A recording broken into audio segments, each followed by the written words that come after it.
want to say I am grateful and privileged to communicate to you all how I feel. Mother's Day used to be a sad time for me. As a child growing up, my mother died when I was 4. So I always had this image when I was growing up, what I wanted a mother to be. So when I started having children, my husband wanted all boys. He wanted a baseball team. Eventually I left him because I didn't want him. But I've considered it a real privilege to be a mother. Yeah. And I wanted to give my children everything good that I saw in other mothers. I used to watch mothers' behavior. Even my aunt, they would treat me beautifully. They loved me. But I noticed it looked like they did a little tighter hug for their children. So I thought about that. And when I had my children, I wanted them to remember me forever. Because every good thing I saw about mothers, I wanted my children to have. So I grew up with that love for children in my heart. And when I got to the point where I had to start telling my young babies, boys, who I was raising to be men, strong men, that's not a good idea. Don't let them see you strong. Don't let them see that you will speak up. Because that's when the brutality comes in. Yes. That was heartbreaking for me. Because no longer could they have a desire to be men, because I was constantly telling them, don't say nothing. Don't look at them hard. Come in early, because I was so afraid for my children. And I got through school with them. They was never suspended, never arrested. But when they got to be teenagers, tall, black, and good looking too, police was stopping them everywhere they went, embarrassing, humiliating. And I became aware that I couldn't do anything about it. So I started blaming them. I said, you ought to stay home. You know, you shouldn't go out. You shouldn't do this. You shouldn't do that. I blamed them because I knew then that I could no longer protect them. And when I went out into society looking for help, I had to go to all white people. And all of them turned away from me. Nobody thought my children were worth helping when I complained. So I filed a complaint, my first police complaint, in 1970. And that's when my problems started. I thought I was having problems, but not like when I filed that complaint. I had no idea that you wasn't supposed to tell on the police. But the thing that got me mostly was when I found out, I knew that the police could beat you if you was bad. They taught us that as children. If you be bad, the police gonna get you. If police in the neighborhood, you don't look out the window. Don't let them see you looking. Because there's nothing you can do about it. Could you imagine having to teach your children that you are in a world and people can mistreat you, do anything to you, and there's nothing you can do about it?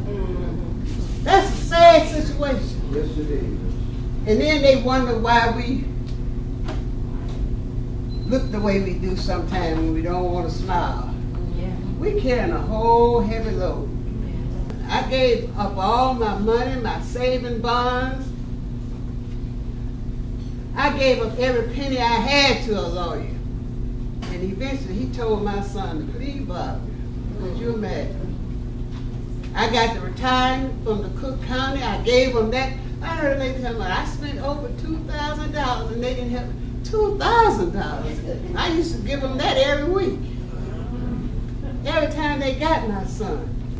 I gave him all that money. He had my son who had no record before he was 16. And he let him plead bargain. And that started his reputation. He went to jail and he stayed there for a couple of years because he got credit for time served. And what they did to him then taught him a lesson, because when he came out, he went in as a dishwasher. He was working downtown as a dishwasher, trying to get himself together so he could leave town. But do you know, he couldn't get a job dishwashing after that. So my son went to start selling drugs so he could make a living. He didn't want to be on me. He was a grown man then. And every time they saw him, they arrested him. He had a record so long till when they gave him a sentencing hearing, do you know they didn't put all them arrests down because it would have made them look bad. They didn't put them all down. And that's what I had to deal with. Now my son is in the penitentiary. I can't help him.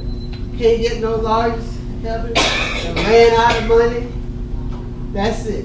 So what I did, I joined. I said, well, wherever I see a crowd talking about justice, I'm jumping in. And that's what I did. But I'm going to tell you, when I started all this activist stuff, I had an agenda. I was there for my son.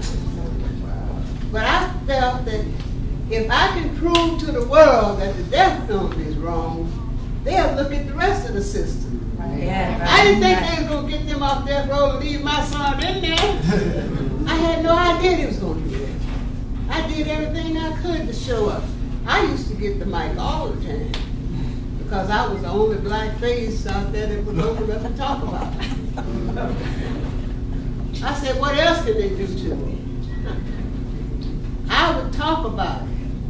I was trying to help everybody. And I told them on death row, I said, let me tell you something. Don't worry about me, because when the horse is driven past the finish line and the jockey is up there grinning and taking pictures, I said, you just let them grin, and you remember this. If I hadn't have broke that sucker in, they wouldn't have been able to ride.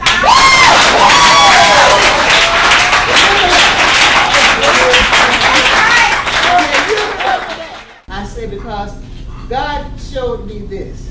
It's not just about your son, Mary. I want you to understand it's about all of my children. Yeah. Mm-hmm. Look at the injustice. Guys told me story on death row, and I knew they was telling the truth. They said, I didn't do that. I signed because they said they was going to get my children. Mm-hmm. They said they was going to hurt my mother. I knew they was telling the truth. You know why? That's what they wrote up on my son. They wrote that I was implicated in a murder. And that I had the body in my car and had taken it to somewhere and put lime on it. My son was fixing to sign the confession. And I told him, look, don't you sign nothing.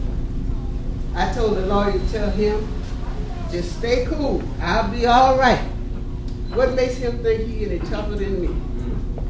My son had to sign that confession, guess what? He would have been dead now. They would have executed him. Now, we don't have no problem with loving everybody. We love all of our brothers and sisters, white, black, brown, and all. So the best thing you can do is love them, and they'll love you back. And when the deal go down, we're going to do this thing together. So one day my son will be home, and I tell him, now he said when I was going to visit the death row like that, he thought I had lost it for a while. He said my poor mama done lost it. She done decided to visit them and they didn't come see me. So anyway, y'all just stay in the struggle. When you see somebody fighting, if it's a good fight, get in.